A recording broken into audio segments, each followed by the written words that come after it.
We were moving around so much, talking to that, I figured you might be hungry. Oh, yeah. So I ordered a pizza. Awesome. I ordered a pizza, instead I got a hat. I wonder who got the pizza. Hey, that's good for my diet, honey. I don't need any pizza at this hour. I just have the hat. Okay. That's great. So, you know what? I love that tour. You did a wonderful job setting up everything in here. It's just beautiful. Well, it really is a walk through history. And I'm sure, has Lance been here? Lance has never been here. Oh, God, he would love this. Yeah, he would love it.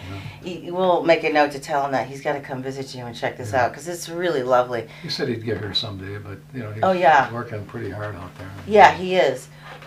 Just built a new home, beautiful home. Oh, did he? Oh, yeah, great home. Oh, cool. In Vegas, of course, Vegas, near the casino. On top of a mountain overlooking the whole town. Oh, how nice. Well, you go see him. You place, take a vacation. That's the place to be, right? Yeah, totally. Yeah. So I wanted to ask you about a couple different things. One thing, you said you were watching the show Phenomenon. That's on the air right now. I watched it a couple of times. I missed it a couple of times. Okay, did you see the one where the guy got into a fight with Chris Angel? Oh, yeah, right. Okay, did you see that one? I saw that. What was your opinion on that? I think that was wrong of Chris Angel to do that. Right. I think it was wrong.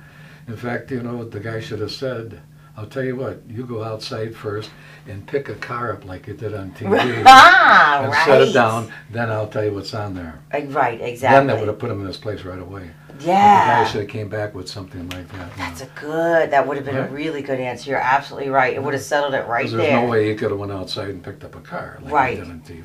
But it brings up... I could probably do it, but not That's right.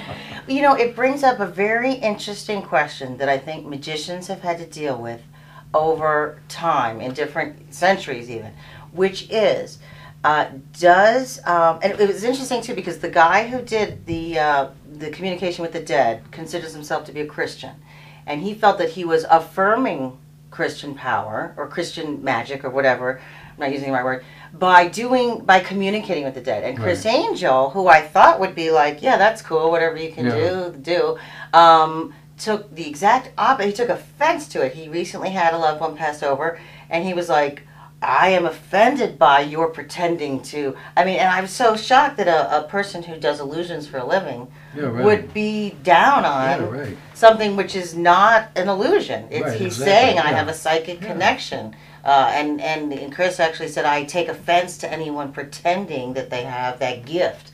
But, hey, John Edwards has that gift. He's talking with... people. What's your opinion on that? You do hypnosis, which is a type of mentalism, right? Well, hypnosis, you're taking control of their subconscious mind, and you can have them not remember anything that they did on the stage, and people will say, hey, you were a funny dancer. I wasn't up there dancing. Yes, you were. Right. And it also, like you say, can have physical effects. You can hold a flame. Oh, yeah. So that they don't feel it. I one time held a flame under a girl, so you have no feeling, and her hands blistered.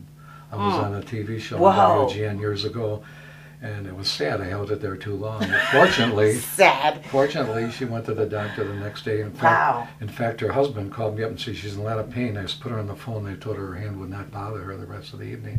Interesting. But she'd see a doctor the next morning. And fortunately, they didn't sue me. Right. Now, what's strange about hypnosis today is, when I was doing hypnosis, there were several hypnotists around, Dr. Michael Dean, Ted Boyer, Dante, that worked this Cairo Supper Club, which was known for hypnosis. And today, something happens, an accident, people will sue you. But years ago, they never sued. If someone fell off the stage, no one ever sued you. But today, they disappeared, right away, you're being back. sued. So it's hard on a hypnotist today.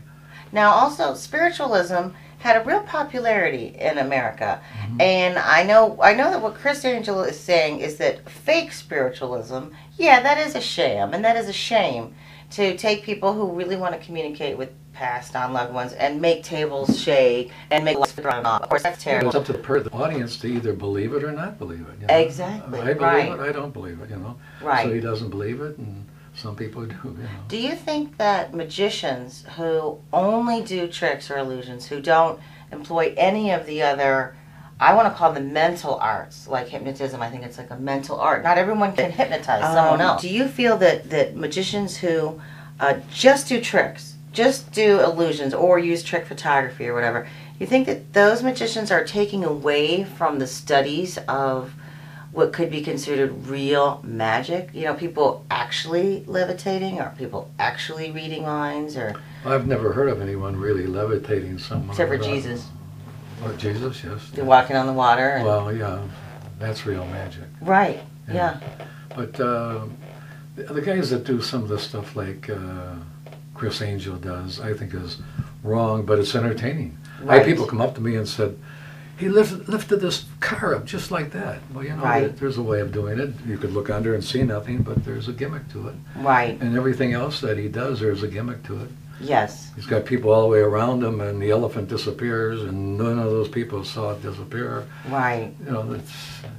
Yeah. And a lot of people, when they see that, they're really entertained, and they believe it. They believe, right. How did he do that? They asked me, I said, I don't know how he did it. Yeah. He did it very well. Right, exactly. Can't give it away. Yeah. I think it's there really is a fine art to magic. You know, when I saw Lance perform, I felt that he was keeping the art of it alive. Right, Do you know what I mean? The birds and the cards. The birds, the animals, the sleight of hand, things that really not everyone can do. And some of the illusions that he does are illusions, and they fool you. Right. But there is a trick to them, but you can't figure it out. Right. Well, what Chris Angel does, people see these people with their hands joined, and the elephant disappears. They believe it. It's like the illusion. Right. How did they do it? Right. Well, he did it and fooled you, but there is a trick to it. There's no way he could make the elephant disappear unless he had a gimmick, a way of doing it, and the same in everything he does. Right. What's neat about Chris that I do like is that he takes it into the street, you know, and out of the four walls of the stage. He breaks that fourth wall completely. Right. And however he does it, it gives people the feeling that magic can move out into the streets. Yeah, and it's entertaining, you know? and it's great. And Right. He does some real great stuff. Yeah, it's out in the sky, it's on the roof, it's on the sidewalk. A lot of talent, a lot of sleight of hand and stuff, and yeah, he does some great stuff. And a lot of imagination to come up with each scenario, you know. Yeah, right. But it's I think it's great because it's really. I mean, do you feel like it's rejuvenating magic? It seems like it is for our generation. Oh, it's like great. People are into it now. The more magicians you see on TV and you're entertained, you want to go see magicians. Exactly. Right. And it's good for the shows in Vegas. The magical life of Marshall Brodien. This looks so groovy, and you were just telling us, and we were just seeing photos. Now fans can look right in it. Trooping with an alligator. That's the alligator wrestler. The alligator wrestler. Tore up my car. Carnival knowledge. I like that title. Whatever happened to Wizzo? How groovy! So you've got your whole thing here, Bozo Circus. This looks really neat. It's got a lot of really cool pictures too. Let me show him floating people, and I love these pictures. Real Rat Packy. You know, that whole period. Pictures, you know? from when I was 16 years old all the way up until today. Hi, I'm Kim Katz with Buzz News in Chicago, and I'm here with Master Magician and once Wizzo the Wizard from the Bozo Show, Marshall Brodien, and he's about to do one of our postcards from the road to all of his very loyal fans all around the world. Oh, thank you very much. I want them all to run out and get the Marshall Brodien, The Magic Life of Marshall Brodien. That's the history of everything from the days I started magic until today. It's very interesting. And next year, in 2008, I'm coming out with a whole new line of magic sets. Yay! TV magic sets are going to be back. The TV magic cards that I sold millions on television in the 70s. And they're easy to work. There'll be a DVD with them teaching you how to do the trick, so you'll learn it real fast.